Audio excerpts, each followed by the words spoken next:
Hello everyone, and hi. So, this is Pillars of Eternity. A brief introduction. I'm Daniel. Hello. I am the owner and operator of Charismatoac, where you're watching this, and I love role-playing games. This should come as no surprise to anyone who's taken note of what's actually being posted on the channel, but I've been playing role-playing games for a long time. Tabletop RPGs, but indeed also computer video game RPGs. Started out playing some early games back in the summer, I don't even know when I was playing Baldur's Gate and Icewind Dale and Neverwinter Nights. Planescape Torment, one of my personal favorite games of all time. Really good games, like classic RPGs. And there was a time where it was just the longest lull in these kinds of games. We didn't see any sort of isometric role-playing games in the mainstream video game media. We had Dragon Age Origins at one point. That was pretty good, and then it just kind of changed and got worse with every repeat, with every new version they made. Dragon Age 2 and forwards with the god's-forsaken dialogue wheel. It's horrible. I've heard Inquisition's really good, but I've not played it. I've seen some footage of it. It looks alright. But this particular game, really struck a chord with me. I've only played it briefly. Bought it back when it was released in March 2015, and just got really busy after I got it, so didn't have the time to sit down and enjoy it for a long spurt. So instead, here we are. I really want to play it now. So hopefully you guys will enjoy this as much as I will, and thought we could sit here and have fun with this game together and talk about some role-playing games while we're doing it, because role-playing games are awesome, and we should talk about those because they deserve talking about. All right, so first things first, I guess. Let's check the options, right? So I want to tinker with the difficulty. When I first played the game, I as I said, I didn't get that far into the game, but I got a little ways, and it wasn't particularly hard. I had a lot of items that I never used. I never used consumables. I never used the enchantment feature of the game, and I didn't use the food items that give you long-term stat bonuses. So I was thinking as I picked this game back up again that I wanted to feel like these items were necessary, and I wanted to feel like their inclusion in the game was to my benefit and not just a thing that I've looked at in my inventory. So we're gonna make sure that the difficulty is a bit harder. We're gonna try and play this game on hard, I think. Not the Iron Man mode, because gods no. We're gonna be here for many years if that's the thing. But let's look here first at these options. We have the air effects highlight, sure. Maiming companions, yes. Unrestricted stash. Do we want to have the unrestricted? Not having the stash unrestricted, I think, is gonna result in a lot of backtracking. I think maybe we just keep the stash unrestricted. Knockout injuries, they will not receive knockout injuries when they are reduced to 0. No, let's keep knockout injuries, it's fine. Show qualifiers. Display qualifiers that causes conversation options to be unlocked. Yeah, let's do that. In-game tutorials, why not? I remember this game as being having a very interesting look at its own mechanics, right? Because it would be very easy to just say, oh, we're designing a classic RPG for the computer, for computer consumers. So we're just gonna use a system that's very similar to what's already been done. But that's not what happened in this game at all. This game uses its own system for a lot of stuff. It's sufficiently complex that you can get good at it, while sufficiently lenient that you don't need to master every facet of it without to be able to progress in and complete the game. Combat tooltips, yeah, why not? Detailed quest updates, sure. auto-level companions. This will auto-level companions to the player's current level following a standard level progression. If disabled, the player may choose their level progression. So what I'm getting from this is that if I keep this on, then there will be a shared experience pool. If that's the case, then I mean, why not? I have this thing I do in JRPGs where if I get a party member later on and they're like really underleveled in comparison to the rest of the party, I tend to not bother leveling them up. I just stick with the party I already know that I have at a better level. So if that's the case, I don't want that in here. I want to feel like I can explore all the characters the game presents us with. So yeah, let's not worry about that. Show personality and reputation. The effects of choosing conversation options and the reputation personality. No, I don't want this. I think we organically embrace what we do, right? I mean, if we go out there and the game thinks we're being a huge asshole, we want the game to be honest about that. We don't want to. We want to play the character we're playing without feeling like we're forcing ourselves to harvest a certain form of reputation. So let's keep that a mystery. Hovering over enemies will pop up comparing their known defense scores and attack security. Yeah, sure, why not? Tooltips is always good. Display conversation options for which the party does not meet the prerequisites. Yeah, sure. When do we want to pause the game? On character death? We don't really want character death. There's gonna be some save scumming in this game. So yeah, let's not bother with that. We could pause it when an enemy's been spotted, and we could stop party movement when that happens. Sure, that would necessitate less clicking.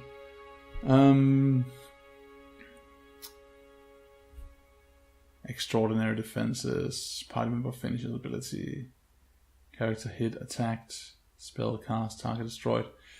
No, this is good. I think this is good. Okay. And everything else is the way we want it. So, okay. Let's save. Alright, let's get into Pillars of Eternity. And let's talk about some of the... one of the greatest things about all CRPGs is character creation, right? Like tinkering around with the options you're given and looking at what, a lot of games are being judged in the first 5 minutes when it comes to character creation. You get into an RPG... If you're presented with a lot of options, then, we're more positively predisposed towards the game because, oh my god, we have a lot of choice, and a lot of choice implies that the game will, in some respects, play differently depending on our preference, which is a nice feeling. Pillars of Eternity does this pretty well. Has an excellent character creation system, especially when compared to its predecessors. We talked about this. We want to play on hard. The hard difficulty is suited for Infinity Engine veterans who are looking for a challenge. Yeah. Survival requires micromanagement and optimization of stats through items, spells, and abilities. Let's do that. Let's do just that. Path of the Damned. No, Path of the Damned is. I believe. This game has a manual. Right? This is one of the greatest things about this game. One of the things that makes this game like an artifact of RPGs is that it actually comes with a manual that contains information about the game that you can read through to properly understand and get an idea of what you're playing. And I believe Path of the Damned means that enemies deal 50% more damage or have 50% more HP or something. It skews the stats. We don't want that, actually. We want the game to be hard. We don't want it to just inflate what's coming at us in a bullet spongy way. So let's not do that.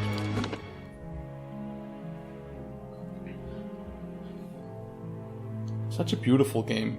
The soundtrack to this game is just excellent.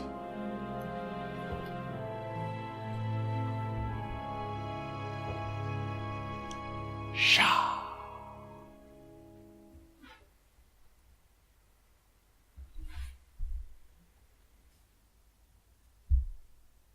Yeah, let me let me just excuse myself. 5 wagons grope blindly for the path on a starless night. Their master glancing ever upward to the skies for assurance that he is on the right course.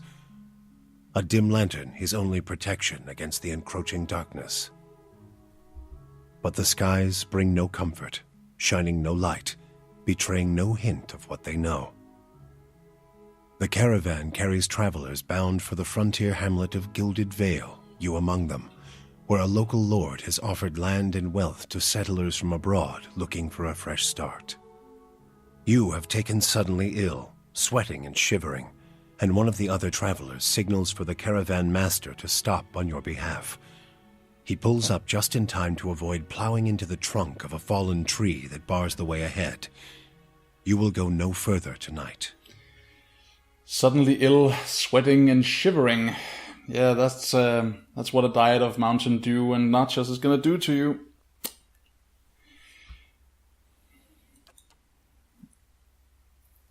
Introduced to the basic scenario we're going to step into before formulating our characters. This is something you ideally want to experience in tabletop RPGs too, right? You want to have just a brief look at what am I making a character for before you're making the character. In this case, we're being supplemented with a lot of interesting information out here on the side.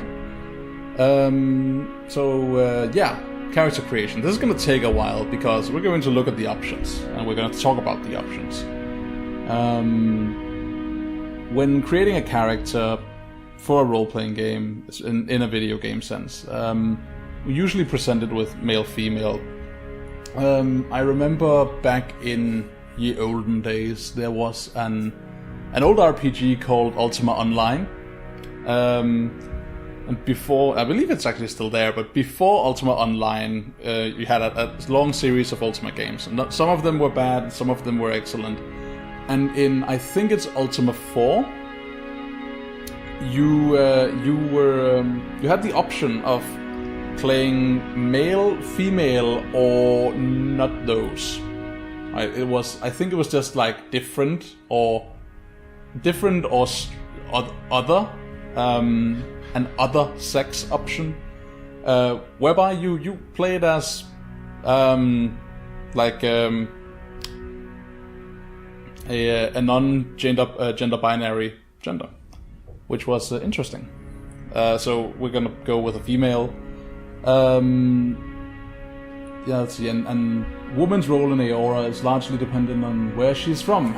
In the Edia Empire, Valian Republic, and the Deerwood, women occupy many domestic, educational, and organizational roles. They are primary hunters, soldiers, and leaders of the tribes of the Nostaki in Airglanfath and in Examadal. Women and men have more fluid social roles in the societies that are exceptions to the rules, and women can be found in a wide variety of stations and professions. So, sex and the roles of the sexes. It's interesting. A lot of when you create a role-playing game, I think at some point all designers have to weigh the option: am I going to make my game, my setting, based on a medieval, more divisive gender roles, reflecting our own world and what has transpired in our own history? Or am I going to make a setting, despite it being like a medievally inspired fantasy setting, where that's not a thing? And you use that to set the overall tone. In this case, it's culturally dependent, which is nice. Yeah, so races. Might as well say to begin with, we're going to be playing a human for this playthrough. That is because we're going into a new and weird setting. We don't know a lot about the setting of Aora. We're hopefully gonna pick something up as we play, but being the way we are and kind of new to the setting as a whole, and not necessarily understanding the political and racial aspects of the setting that may weigh and change how people interact with each other. It's nice to come into such a setting from a familiar perspective, which is gonna be humans in our case. Playing elves and dwarves and so on, these are classic fantasy tropes. You could argue that if you're familiar and if you have a lot of experience playing role-playing games, then you would know kinda how to play an elf or a dwarf and what would matter to them. But that's not necessarily true, right? Because as we've seen from many RPGs and different media, understanding of these very tropey fantasy characters and races can differ wildly. That is also the case in this game, where the geographical dispersal of the characters and the cultural differences are supposed to override a more racially based portrayal of the character. So, we could definitely look at them. Right? We have the abour, who are coastal and island abour, respectively. A thing that's kind of annoying, looking at this from a design perspective, is that we're being asked to choose a character, a race right now, and as we can see, all the races have different stat bonuses, but we've yet to be introduced to the significance of stats and what they do and how they affect what we're going to be making. So, not knowing this is... let's see, we can push shift to read about them. But because we don't understand the system, building a character to suit the system is... we need to have the basic understanding down before we can actually make something with any degree of optimization or knowing what we are trying to create with our character. It's not that much of a problem, but it's annoying that we have to go back and forth to learn what we're making here, is that suitable, and do we have to go back and change stuff up, right, if we want to have a clear idea of what we're making. But in this case, it's not really that much of a problem. The abour, as we just looked at, we have dwarves. The dwarves are either mountain dwarves, the aptapo, goat dwarves, I believe the manual said, like the goat people, and ice dwarves, boreal dwarves, enutanic. We have elves, wood elves and pale elves. Yeah, get some elf action going. Let's not do that. Orlans, small furry creatures. Some of them significantly more hairy than others. I guess wild refers to their hair growth. And we have the godlike, the abnormalities, the sterile creatures that are birthed from other races and just happen. They just occur. They can't really further themselves because they're not, strictly speaking, a bloodline. Yeah, yuck. None of that.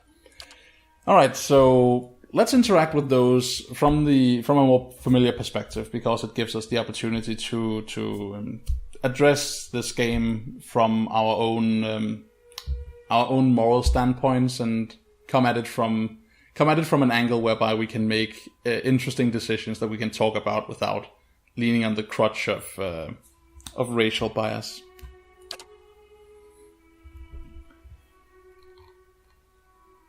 Alright, meadowfolk, the most common humans in the Deerwood, the meadowfolk, or the Thetan, have lived in the area for 2,000 years. Meadowfolk traditionally live in the edges of the elven forest, working on the open plains, hence the name. Most humans in the Deerwood are Thetan. They are Thetan. They're Thetan of their Playthan destiny. Fighting Spirit. Once per encounter, 5 seconds after being reduced to 50. Foe temporary gain bonuses to accuracy and damage. So, the combat system of this game is not really wasn't initially explained in the journal. Not with any form of clarity. You had to go to the manual to figure that out. Now, the way this game works is that when you attack someone, we're talking about the rules now, because in order to really play a game, you need to understand the game, right? You need to know the rules to play the game. And what we're doing here is, when we attack someone, we roll our accuracy. And we have an accuracy stat with which we hit them. They have a deflection stat, which they parry or divert our attacks away from them. Once they've subtracted their deflection from our accuracy, then our remaining accuracy or lack thereof is added to a roll of 1 to 100, with 6 or less not hitting anything, above that and up to 50 being a grace, whereby we do half damage, and if it's a spell we're hitting them with, we halve the duration of that spell and its effects. If we strike them if we roll 51 to 95, then we do standard damage and standard duration, and if we do 95 or above, it's a crit, and it's 150 times. 150 times, no, it's 150% damage, so it's a half increase in damage and duration. Do we want accuracy and damage? Let's look at the other options. Still fighting spirit and also fighting spirit. Okay, so we don't have any different options for this. This is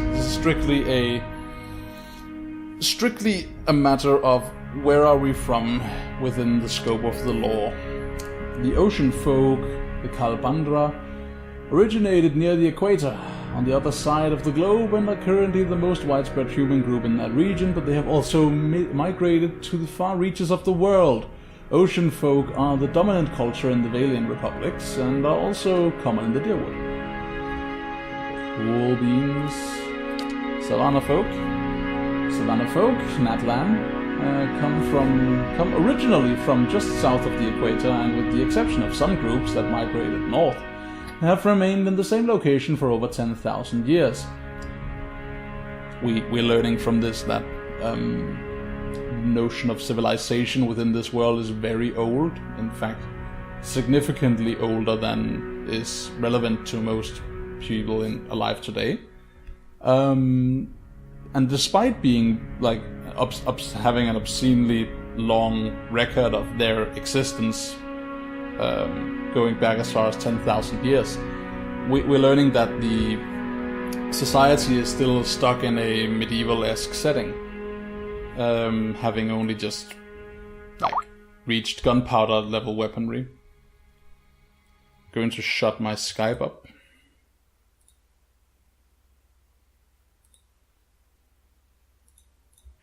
There we go. We don't have to deal with that. Alright, so meadow folk, ocean folk, or yeah. Okay, let's see. They've 10,000 years, blah. Okay.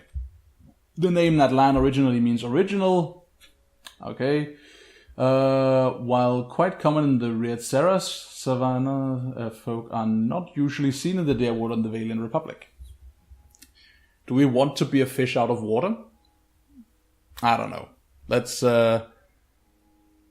take a safer-ish approach and play one that's very like a known local face. So, I mean, it would be interesting, I guess, to see if the game is going to toss any prejudices against us based on not being common. Let's do that, actually. Alright, so classes. This looks like the classic fantasy setup. We have some things here that look distinctly new. Barbarian, probably low, like light armor, lots of hit points, dealing obscene amounts of damage. Paladins. I seem to recall paladins in this setting being less the Dungeons and Dragons-esque embodiments of goodness and more like driven by dogma than goodness and justness and valiance and virtue. They are viewed with respect and admiration, out of fear. Many paladins hold leadership positions in armies, mercenaries, yeah, that's whatever. Chanters are bards, if I remember correctly. We are probably gonna play a chanter or a wizard. Wizards are my go-to, but I have a very soft spot for bards. Because bards are awesome and underappreciated and awesome. Play bards, everyone. Priest. I do love me some priests, but nah. Cypher is very popular. Because it's new. Because it's not really one of the classics. It's like a mentalist spellblade thingy. I'm not particularly interested in those, so let's not do it. Druid could be interesting, but yeah, we're probably gonna go with a wizard for this. Let's make ourselves a beautiful, powerful sorceress from down south of the equator. Coming up to the north to wreck house, I guess. Become a badass adventurer and kill monsters and take their stuff. That's what role-playing is about, right? Right? Maybe not. Alright, so wizards. Let's have a look at what we actually know about wizards within this setting. They are the masters of academic magic. Okay. Wizards are the students of the arcane traditions that stretch back beyond the boundaries of recorded history. Wizards are a highly organized group, often forming academies or guilds devoted to research and development in magical studies, and tend to favor environments where inquiry and experimentation, debate, and dissemination of knowledge are encouraged. Many accomplished wizards eventually become known for their eccentricity, their egos, and their unquenchable interest in all things arcane and occult. Well, we're going to be showing a great interest in what's arcane and occult, I guess. Magic and the existence of magic is a great draw in all fantasy environments. The existence of that which is not mundane is always a fascination of mine in such games, and how we who perceives ourselves as being normal, air quotes, normal human beings would interact with elements of the supernatural in a setting where they are the presumed norm. Starting abilities: Arcane Assault is a mid-range attack that hits a small hits. What can we? Okay. A hit is any attack roll between 50 and 100. Yeah, we established this. This is very nice. I don't recall this being there on my first playthrough.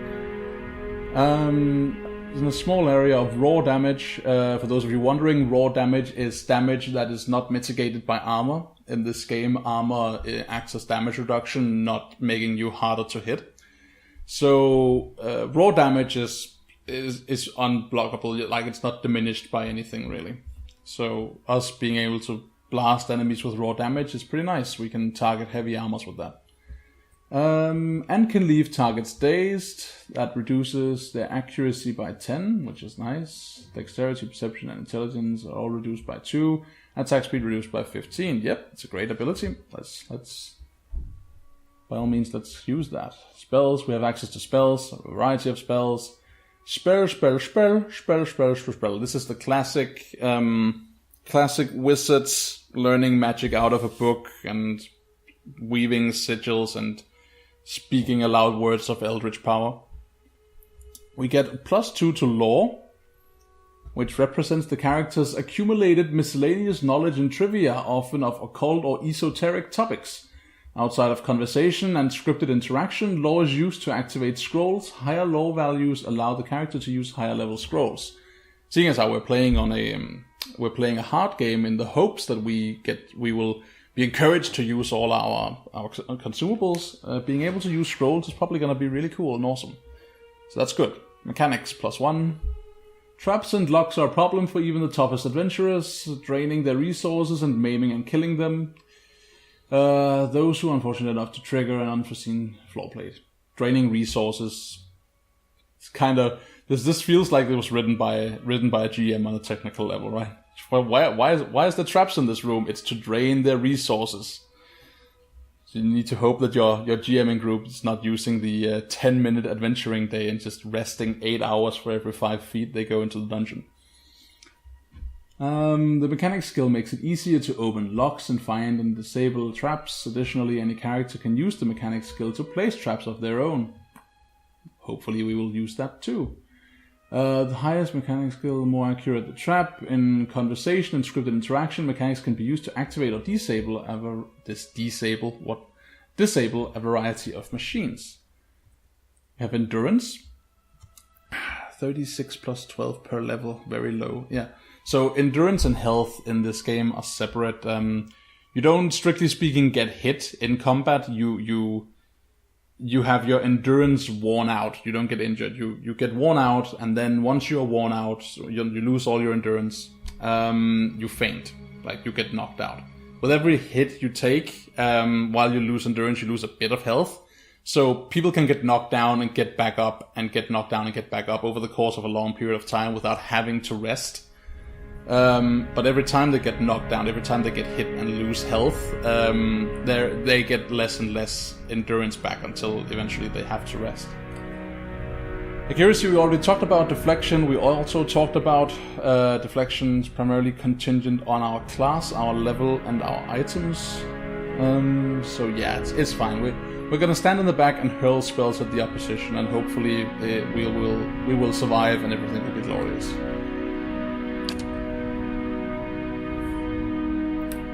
So what spells to pick? I seem to remember Chill Fog being one of my favorites. Love me some AoE debuffs. Freeze damage over time.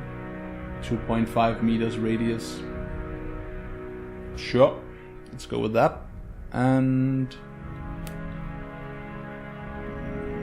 Slick. Yep, let's get some.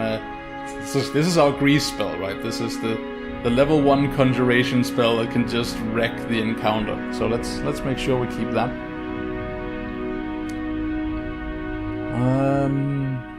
Let's have a look at these. Overwhelms anyone in the area of effect with brilliant, bewildering pyrotechnics display, decreasing their will and leaving them dazed. Dazed is good. We might consider this the parasitic staff. Summon weapon.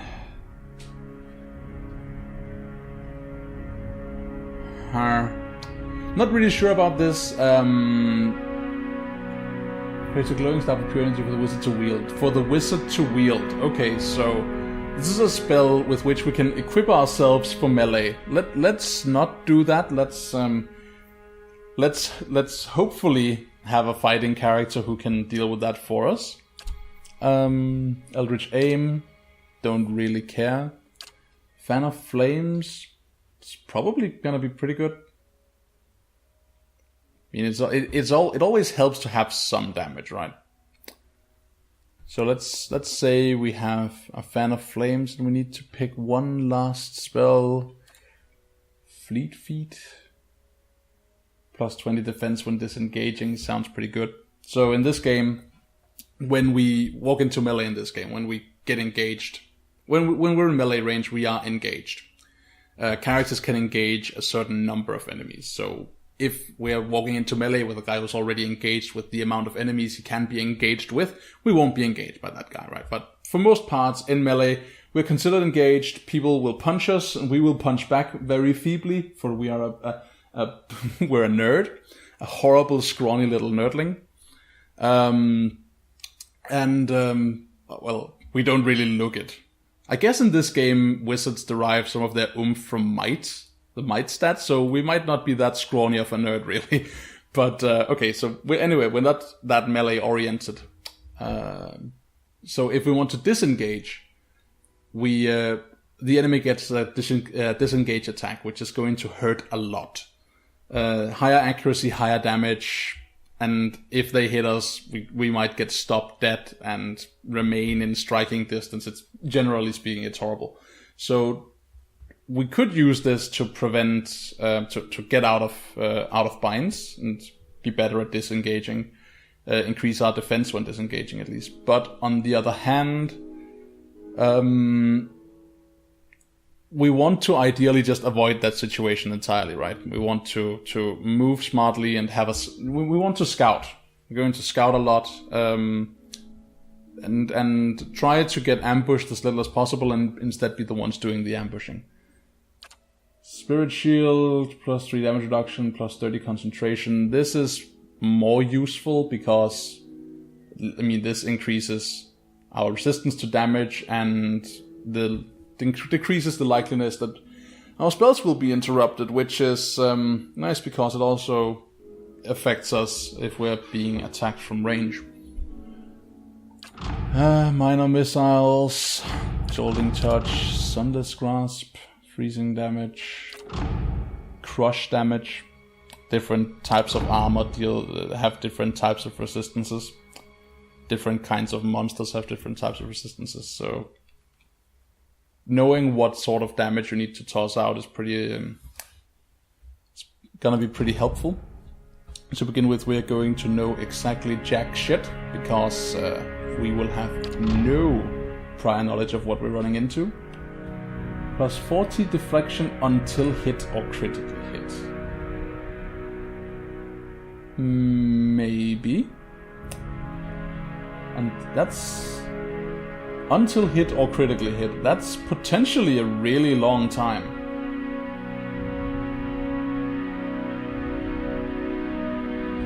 Like, this is I get from this that this spell would theoretically last us forever. I might be wrong about that. We can probably get more spells. Let's try it. So we have Chill Fog to mess up enemies, Fan of Flames for closer enemies, we have Slick to really mess up enemies, and we have some defense. So we have crowd control, we have damage, and we have defense. Let's go with that. Okay. Right, stat explanations. Might represents the character's physical and spirit.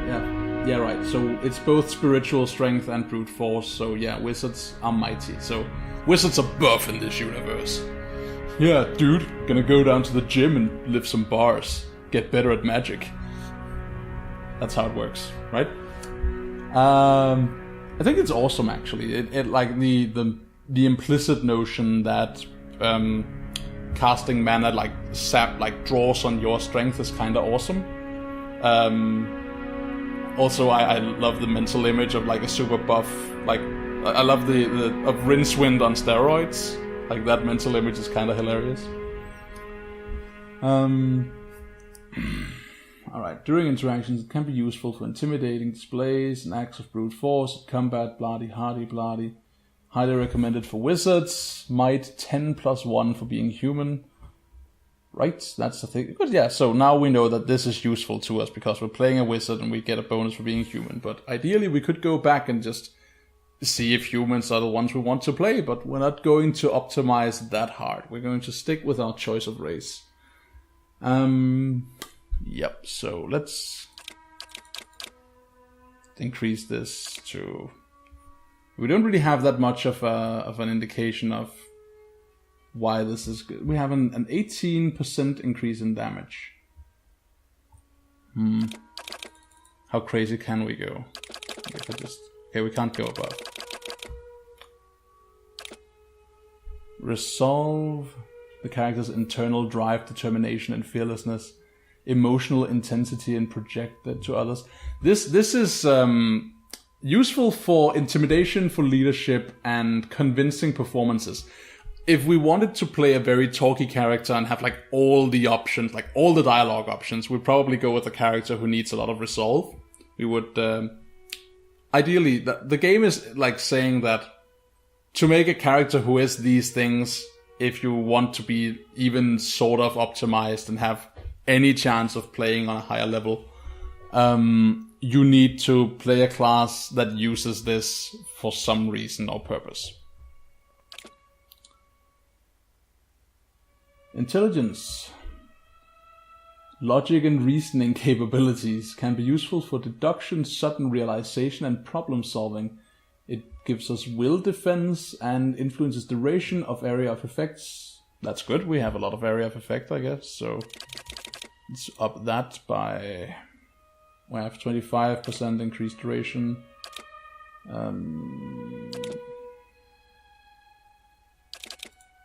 sure. What could possibly go wrong?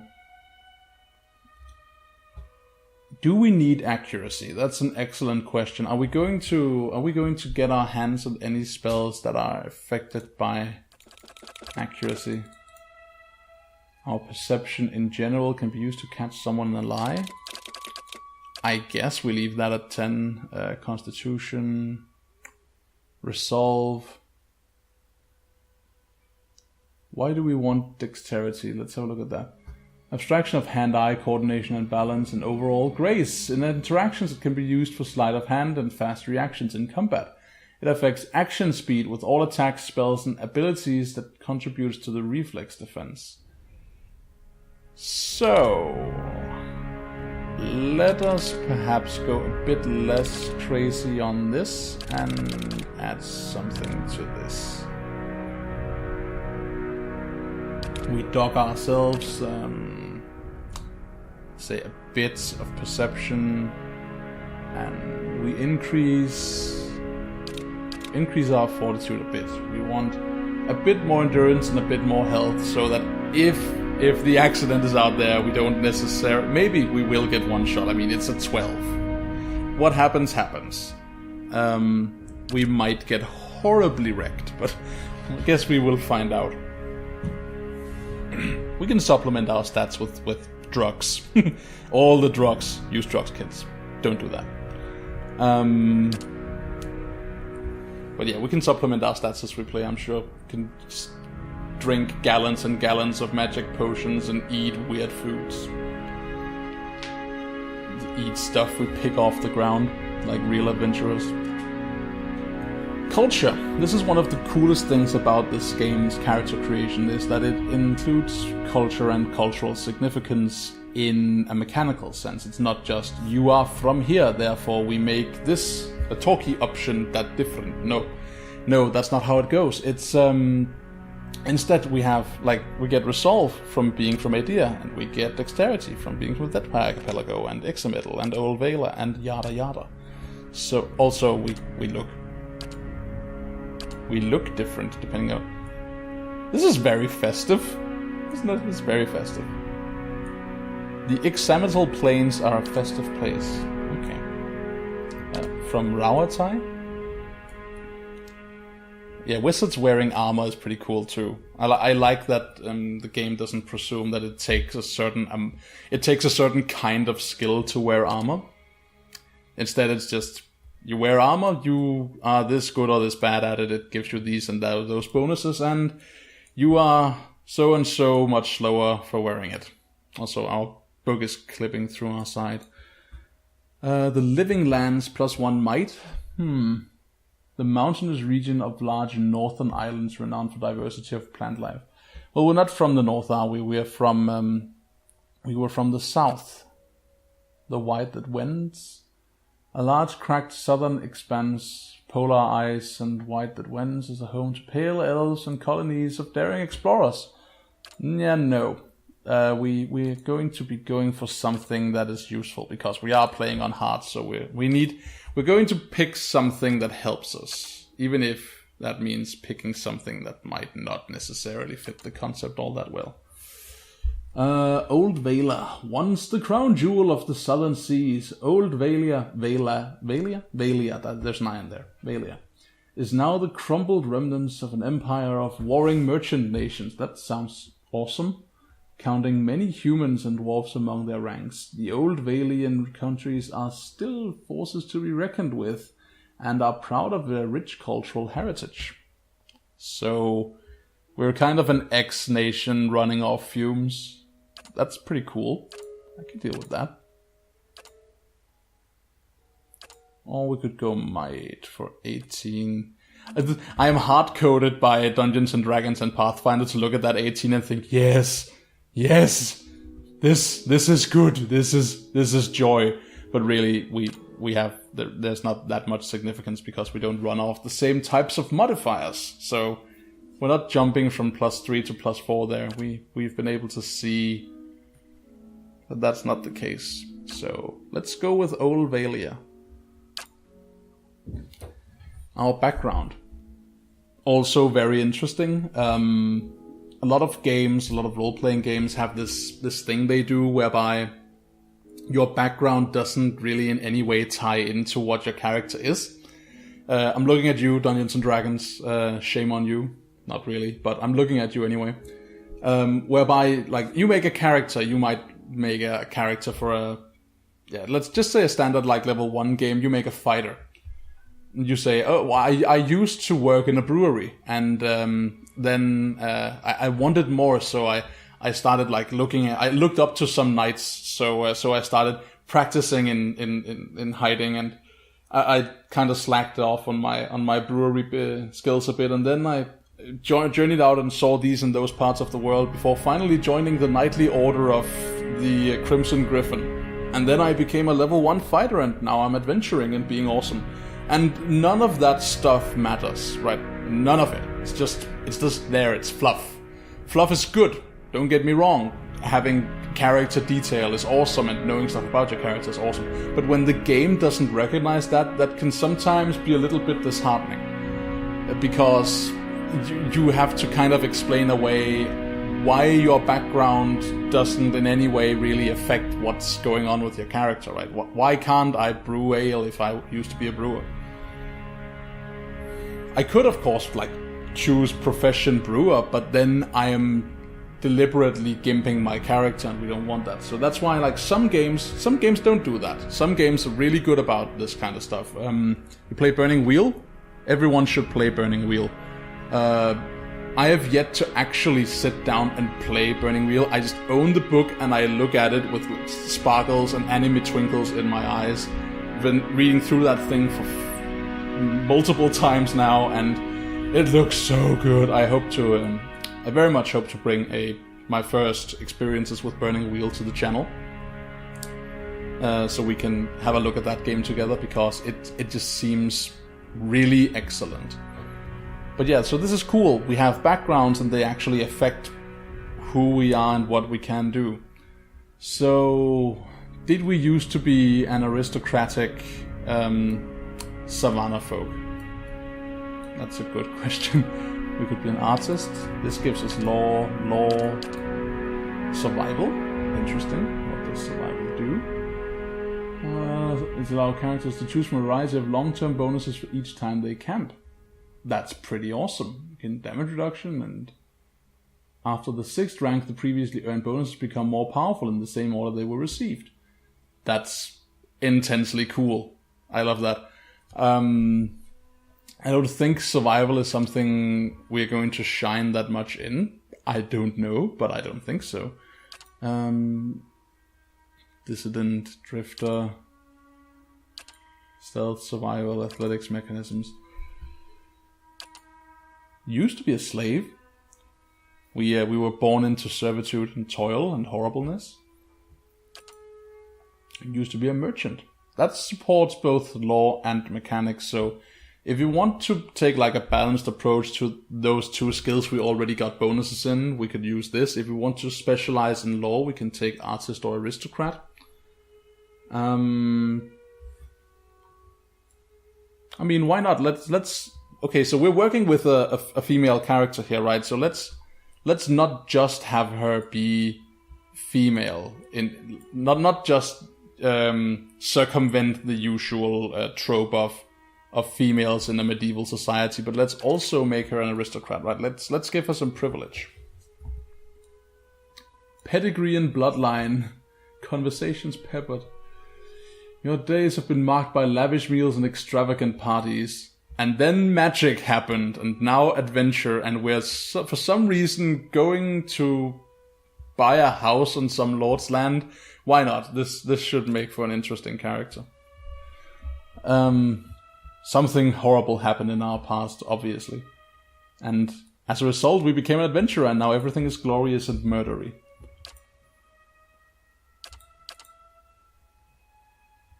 Hello. That's a very charming look.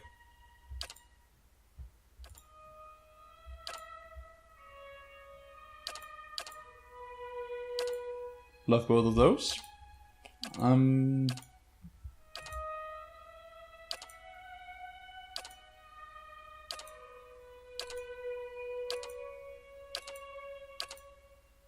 Yeah, no. Alright, so let's pick.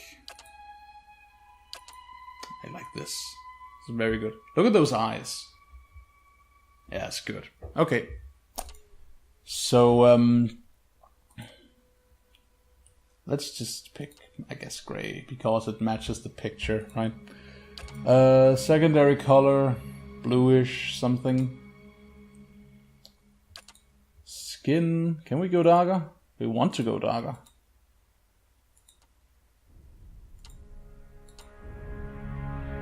I guess this will have to suffice. I would have liked some more options, but this will have to suffice. I guess the options differ depending on where you're from, your race and your sub-race. But this'll do fine. Hair, dark brownish. Also go with red hair. I know what I want to name the character. I want the character to be Taran Tamara Jones. Not physically looking at her because this doesn't look anything like her, but I kind of wanted to play around and kind of be Taran in this game. Although I guess maybe Shiva Nebreen instead is a bit more physically inclined, and I guess we're a mighty wizard. Well, it's gonna be this is gonna be sufficient, I'm sure. How's this look? Completely dark hair. Nah, let's go with one of the more reddish ones.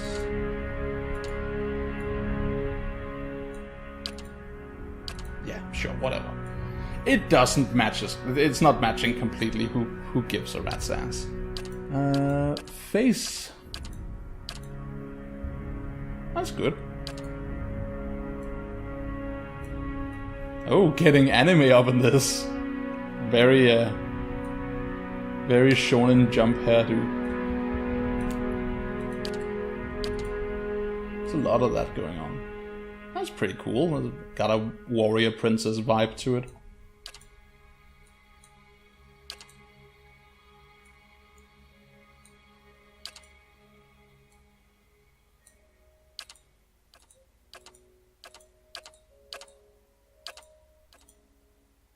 Ooh, we can get a mohawk. God, I love that look so much. Okay, let's see. That looked pretty cool. That's actually really cool. Like the I'm a sucker for getting all fancied up and looking like just dotting yourself with jewelry and whatnot. Never do it. Not really that decorative of a guy, but I love the notion and the idea of it. I think just going full ham on the aesthetics can be hilarious and sometimes like weirdly compelling. Even sometimes when it doesn't mix and match that well, it can become like it can kind of transcend its own lack of coherence and become utterly awesome for it. Let's do that. Yeah. I'm here. I'm here. I shall lead us.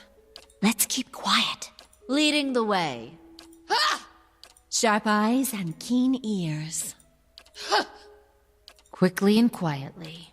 I've got this. My eyes are peeled. Yeah? I've got this. Kill them all! A blade in the dark. Well? I'm flattered. Duh! Quietly now. I'm here. I'm flattered. Let's go. Nice and slow. Hey there. Watch and learn. You're mine! I'll go on ahead. Just say the word. Watch and learn. Let's go. Well? Yeah! Yes? I like the benevolent voice. I like. I'm flattered. Yeah, I'm flattered. I like that. It's very pleasant. Very pleasant sounding. Well, very pleasant sounding voice, but also like a very nice attitude. I don't actually know if what kind of attitude we will be going for in this game. I Quickly and quietly. guess Let's maybe. go. I've got this. Quickly and quietly. Yeah. Let's go. You know what? Let's stick with benevolent voice and just we'll see if we let that influence how we're gonna play this character. I don't know. We might just, moment of truth, right? We're gonna be looking at this screen for 8 hours. Oh gods. Okay, so what are we going for?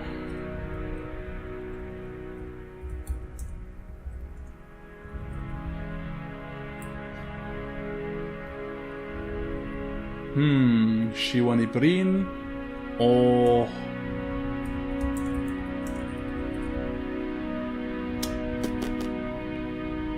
I mean, it's not that there's any indication or reason to believe that the Savannah folk would be Irish in any way, shape, or form. But at the same time, why not? Like, let's try and let's have fun with the notion that we've picked the Savannah folk. We're gonna see if this has any effect on the way we play and the way the some NPCs in the settings react to us. And we are going to play from the perspective of Shiwa. For those of you like really confuzzled because you're new to the channel or don't know what the hell I'm talking about, Shiwani Breen is a character on A Song of Tara, our Werewolf the Apocalypse 20th Anniversary Edition Chronicle that's also uploaded on this channel. It is she is our Fina Philodox and played by Rasmus, a dear friend of mine. So if you know her already, this is going to be me trying to play through this game from my perceived perspective of like what would Shiwa do? WWSD. Alright, Shiwani Breen. Boom. Let's do this. Very buff, very smart, not that perceptive, somewhat dexterous, a little bit tough, and moderately resolved. We're a wizard. We are from Old Valia. And we are an aristocrat of Old Valia, which actually fits together better than I initially thought. Like we're from an X-nation, so like we're from broken nobility, which is of course why we're looking to start a life on a dirty farm in the middle of nowhere in Deerwood. All right, let's do this.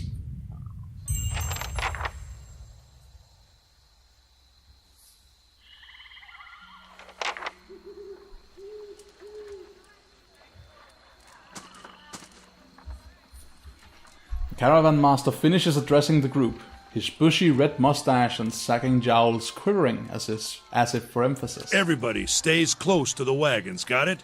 Stay out of the woods, and beasts take you if you are planning a stroll through those ruins up there. He nods towards a looming black mass on the hillside. Whole area's crawling with hut-dwelling types who would be happy to stick an axe in you for trespassing. So mind that you don't track mud on their sacred blazing rocks. Tonight, everybody stays put, and in the morning we'll get the path cleared. Gilded Vale's less than a day out. Understood? Nice job, dude. Just shitting on their culture. Well, okay. At last, the caravan master turns to you, frowning as he looks you Touch over. of the rumbling rot, could be. There's a stinging beetle round here, carries it. You'll be fine once it passes your innards. Unless you don't drink water, course. Which case you'll be dead in a day. The rumbling rot. It sounds like shitting yourself to death, doesn't it? There's a berry grows in these parts, small and pink, called a springberry, about the size of a fingernail. Give you cramps if you eat it, but the frontiersmen make a tea from it. Calms the insides. Should get you through the night. You might check around, see if you can find some. Meanwhile, I'll see if we can scare you up some water. I know you want to hunt before it gets much darker. But see about refilling our water first. Got a sick one here. Odima looks over his shoulder at his assistants. A lanky, intense man named Sparfle, who carries an old sun-bleached bow. Aforementioned line. He nods in your direction. Sparfle nods and slides the worn bow over his shoulder. Where would I find these berries? Where are those ruins? Is it dangerous out here? What are these huge rocks coming out of the ground? I mean, this is the obvious question, right? This is our, we're completely new to the setting questions, while this is the question of a character within the setting. I guess this could work too, working from the assumption that our character doesn't know what Artha is, or what the Glanfathran ruins are, however that's pronounced. Yeah, what are these huge rocks coming out of the ground? Let's get that. They don't got Adra where you come from? Well, it just grows up out of the ground like this. Goes deep like tree roots. Some of it all the way to the heart of the world, you believe the stories. I'm from Irish Africa. A lot of things don't make sense down there. It's more like a shell than a proper rock. Easier to work if you're a mason. Got all kinds of strange properties. Seems to have some kind of life of its own. Dies if it gets dug up. Loses its luster. Folks think it probably grew at one point or another, but not these days. So something definitely changed in the past 20,000 or so years that the recorded history of this world has operated. The soul butchers in Defiance Bay use it for different things. I've heard tell it can hold a man's soul, but I don't care to see it. Got enough to worry about without seeing something like that. This is such an interesting thing, right? The soul butchers. It's just being dropped like that phrase completely out of context. We don't have any options to ask about what's he talking about, soul butchers. So right now we're just kind of working within the setting. He's talking to us as if we would already know this, and the game is not giving us an option to explore it, which in a certain, like, from a design perspective, cements the knowledge of what does he mean when he says this as something everyone would know. Even if we don't, the game then gets us a chance later to explore what's he talking about. But our character is assumed to know. Nothing you won't see on half the hills of Air Glonfoth. Money to be made selling their knickknacks in Defiance Bay, if you don't mind getting stuck with Glonfoth and arrows now and again. They didn't build them, but I'll be the effigy if they don't watch them like a mother bear.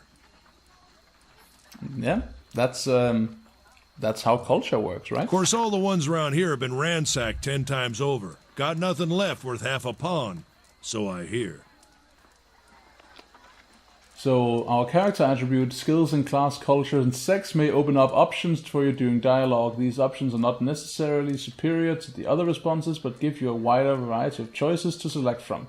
The manner in which someone responds to your choices depends on their individual personality and attitude. Cool. Okay, so we get this option now, but we can tell that, there's no parentheses or square brackets here telling us you can ask this because you happen to be an aristocrat or because you're a wizard or whatever. So, yeah, let's be inquisitive, right? We want to know who built the ruins. He's not gonna know, but maybe he's going to do some spooky foreshadowing or something. Got different names for them. Settlers called them Ingwithans. Nobody that liked them enough to stop them becoming ruins, tell you that much. All right, so the Ingwithans built these things. That's interesting. I guess hopefully we will learn more about the Ingwithans later. Is it dangerous out Not here? if you hurry about your business. Nah, yeah, smart And ass. not if the weather holds up. There is concern in his tone, but he does not elaborate. What kind of weather do they get This out time here? of year, rain mostly, and wind. But there's a different kind of wind out here time to time. Locals call it a beowick. Born out of the ether, the spirit's path. Never seen it myself, never care to. All right. Let's find some berries so I don't die of dysentery. They grow on a bush that's common round here, kind of funny looking. You'll know it when you see it. Doubt you'd have to go far off the road to find one. We made it halfway to Oregon, guys. We're almost there. All right, let's go find some berries. Hold on. Take someone with you. I know you're not some helpless tenderfoot. Not like I'm a most of level this 1 lot. mage, dude. You drop dead, I don't want to Very be looking helpless. for the body. Got a schedule to keep. He scans over the travelers, resting his eyes at length on a sturdy, armor-clad woman who has spent the journey's night sleeping on uneven ground without blanket or pillow. Kalisha. Kalisha! The woman looks up on her own time. She needs to find some springberries. Watch that she doesn't drop dead. No promises. Hello, Kalisha. The nice portrait. What kind of guide says something like that? So she's our guide, eh? Kind you can afford. Well Don't said. listen to her, you're in good hands. And I pay too well, if anything. Sure. Odima chuckles and shakes his head. He looks at you. He casts a sidelong glance at her. Off with you. Hayden should have supplies. See that you're equipped before you head out. We're in harsh country. Get your berries and hurry back. And if you get so much as a tickle of wind, you drop everything and you run. Something in the air tonight. If it's a Beawick, we'll shelter in the ruins. Hut dwellers be damned. So I've collapsed with the chronic shits, and this guy wants me to go out and find my own medication. That's harsh, dude. That's really harsh.